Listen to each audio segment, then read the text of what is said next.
பூர்ணாகுதி வைபவம். இந்த மாதிரி ஒரு ஃபங்க்ஷனை நம்ம திருப்பி நம்ம ஊர்ல இந்த இடத்துல நம்ம பார்க்கணும் அப்படின்னா இன்னும் 12 வருஷம் நம்ம காத்துக்கிட்டு இருக்கணும். அடுத்து கும்பாபிஷேகம் திருப்பி பண்ணணும் அப்படின்னா 12 வருஷம் கழிச்சுதான் நம்ம பண்ண முடியும். 12 வருஷத்துக்கு இருக்கப்புறம் நம்ம எங்க இருக்கோமோ எப்படி இருக்கோமோ யாருக்கும் தெரியாது, அந்த கடவுளுக்கு தான் தெரியும். அதனால இன்னைக்கு நம்ம பார்க்கறதுக்கு சந்தர்ப்பம் கிடைச்சிருக்கு. எல்லாரும் இந்த யாகசாலை முன்னாடி வந்திருந்து இந்த பூர்ணாவதி கண்டுவிட்டு அதனது அங்கமாக யாத்ராதானம் கடப்பிரப்பாடு என்று சொல்லக்கூடிய கலசங்கள் விமான கலசத்திற்கு எடுத்து செல்லும் நிகழ்ச்சியானது நடைபெறும். அதனைத் தொடர்ந்து பத்திரிகையில் கொடுத்த அதே நேரத்திற்கு இங்கே விமான கலசத்திற்கு அபிஷேகமானது நடைபெறும். அங்கே முடிந்தவுடன் கீழே வந்து அதே நேரத்தில் கீழே உள்ள நூதன விக்கிரகமான கருப்பசுவாமிக்கும் அபிஷேகம் நடைபெற்று அதனைத் தொடர்ந்து மகா அபிஷேகம் நடைபெற்று மகா தீபாவளி நடைபெற்று அனைவருக்கும் கருப்பண்ண சுவாமி மற்றும் முத்தாரம்மனின் அருள் பிரசாரம் வழங்கப்படும். அனைவரும் இங்கே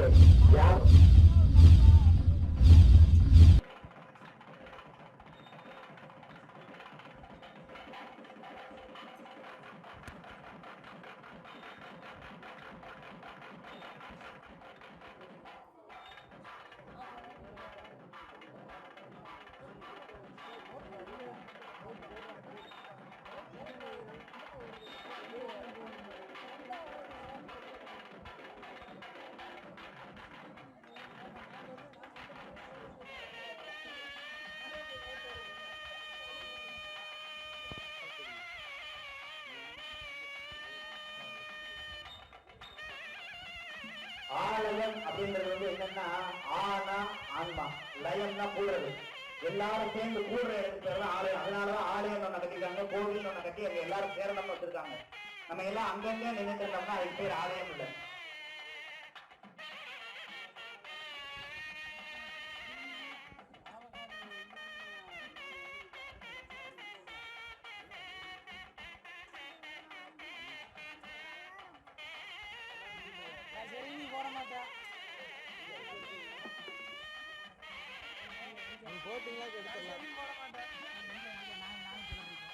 தள்ளி நின்றுருக்கீங்க, கலப்பத்துக்கு பக்கத்துல வராம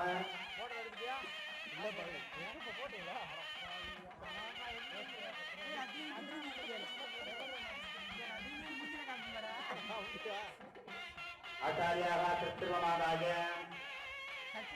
ஆத்யம் விலாத்திய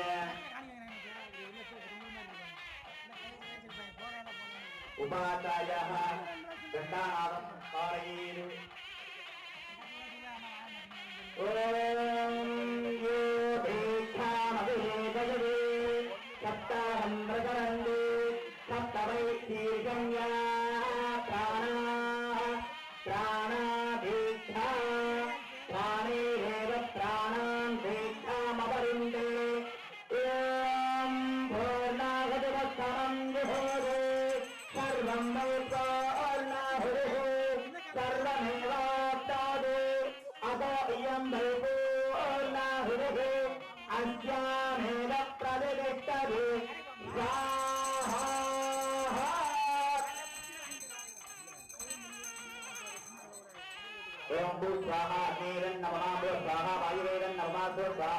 सूर्यायन नमः ओम स्वाहा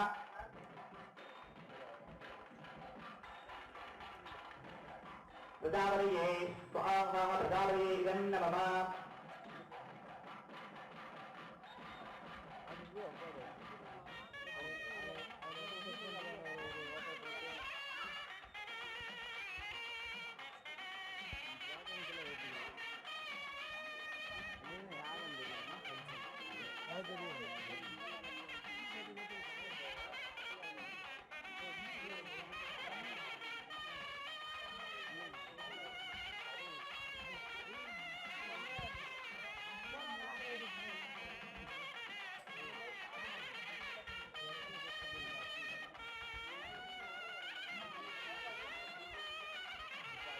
இந்த ஆலயத்தில் புதிதாக வைக்கப்பட்டுள்ள விக்கிரகத்திற்கு பூதன விக்கிரகத்திற்கு சுவாமி இன்னைக்கு நட்சத்திரம் கேட்டை கேட்டா நட்சத்திரம் ரிஷிக ராசி கருப்பசுவாமி என்று பெயர் சூட்டப்பட்டுள்ளது. அங்க வந்து பேர் எழுதி வச்சுங்க, ஸ்ரீ கருப்ப சுவாமி அப்படின்னு எழுதி வச்சுக்கலாம். இப்பொழுது பூர்ணாவதி தொடர்ந்து கடப்பரப்பாடு நிலையில உள்ளது. இங்க யாகசாலையில பீடாராதனம் ஆணி முடிஞ்ச உடனே இங்க எல்லாரும் அந்த பக்கம் சுற்றி நின்றுக்கலாம்.